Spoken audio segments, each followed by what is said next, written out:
Sejumlah kementerian dan lembaga terkena pemangkasan anggaran, namun diharapkan tetap menjalankan program seperti semula sesuai dengan instruksi Presiden. Meskipun mengakibatkan tekanan pertumbuhan ekonomi akibat efisiensi anggaran, program-program pemerintah harus tetap dilaksanakan.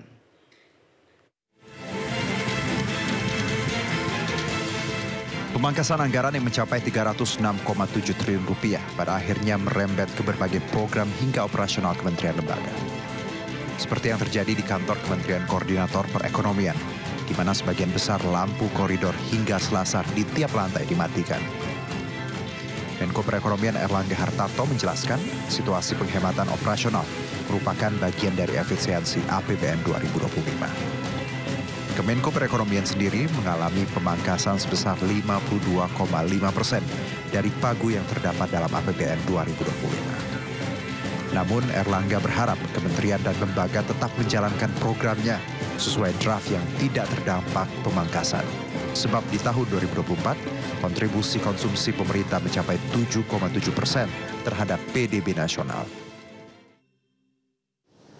Apakah efisiensi anggaran berpengaruh? Nah, tentu kita akan monitor selanjutnya dan kita berharap bahwa dengan seluruhnya sudah disepakati anggaran, kita bisa berharap bahwa kementerian sudah mulai bergerak kembali, ditambah lagi nanti dengan pelantikan dari kepala daerah di bulan Februari. Tentu juga ada pengaruh daripada belanja daerah. Upaya pemangkasan anggaran juga langsung dilakukan Kementerian Keuangan. Di tahun 2025 ini, Kemenku membatalkan program beasiswa atau Ministerial Scholarship tahun 2025, seiring dengan kebijakan efisiensi belanja APBN. Menteri Keuangan Sri Mulyani Indrawati secara resmi membatalkan program beasiswa Kementerian Keuangan atau Ministerial Scholarship tahun 2025. Pembatalan program ini diumumkan melalui pengumuman nomor 14 tahun 2025.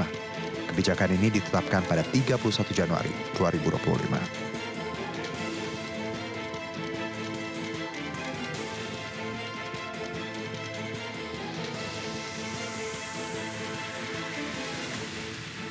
Dampak pemangkasan anggaran juga dirasakan oleh Komisi Yudisial. Komisi Yudisial menjadi salah satu yang terkena pemotongan anggaran sebanyak 54%, hingga tersisa 84,5 miliar rupiah dari pagu anggaran 184 miliar rupiah. Dampaknya adalah program KY untuk seleksi hakim agung dan pelayanan laporan masyarakat hingga peningkatan kapasitas hakim. Pemotongan anggaran hingga 54% ini membuat Komisi Yudisial kesulitan mengadakan seleksi hakim agung. Sementara itu, Kepala Sentra Makroekonomi dan Keuangan Indef, Rizal Taufikur Rahman, menilai langkah pemerintah menghemat anggaran hingga 307 triliun rupiah akan mengakibatkan konsumsi rumah tangga nasional tertekan dan berdampak pada melemahnya pertumbuhan ekonomi nasional. Termasuk bisa membuat melemahnya konsumsi rumah tangga yang akan berdampak pada pertumbuhan ekonomi nasional ke depan. Selain itu, pemangkasan anggaran besar-besaran di kementerian dan lembaga yang sebagian besar merupakan belanja modal hingga belanja barang dan jasa pemerintah akan menyebabkan efek berganda yang akan menekan sektor real dan bisa menekan fondasi pertumbuhan ekonomi nasional. Kalau dipangkas ya tentu akan melemahkan pertumbuhan sektor real.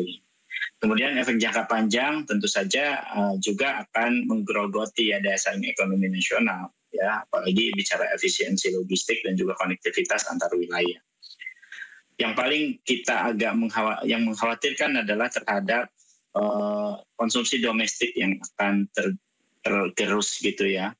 Karena kalau kita bicara pemotongan anggaran peralatan dan mesin, maka belanja pemerintah yang tadi disampaikan, ya penurunan konsumsi domestik dan permintaan barang modal juga akan turun. Sebelumnya lewat instruksi Presiden nomor 1 tahun 2025, pemerintah akan menghemat sekitar 306,7 triliun rupiah. Langkah tersebut untuk memastikan jalannya pemerintah lebih efisien dan untuk menambal kebutuhan program makan bergizi tahun ini.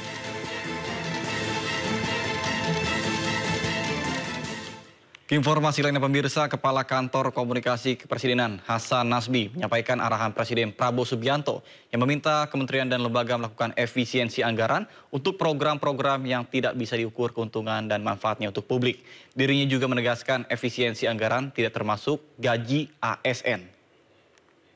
Kementerian itu nanti akan menyesuaikan penghematan-penghematan itu dengan tugas pokok dan fungsi mereka. Jadi yang arahan Presiden itu untuk program-program yang selama ini tidak terukur, tidak bisa diukur keuntungannya, manfaatnya bagi publik itu ditiadakan. Perjalanan luar negeri dikurangi, seremonial dikurangi, perjalanan dinas dikurangi, tapi yang pelayanan publik tidak dikurangi. PSO, Public Service Obligation, tidak dikurangi. Belanja gaji pegawai tidak dikurangi. Jadi yang kayak gitu-gitu kan sudah jelas sebenarnya. Jadi yang sekarang beredar itu kan mungkin ada fear mongering ya ketakutan-ketakutan yang disebarkan oleh orang-orang yang kadang-kadang anonim.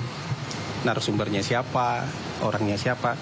Tapi yang jelas arahan dari Presiden sudah jelas bahwa pelayanan publik, ya, kemudian Public Service Obligation, belanja pegawai itu bukan bantuan sosial, itu bukan merupakan bagian yang terkena efisiensi.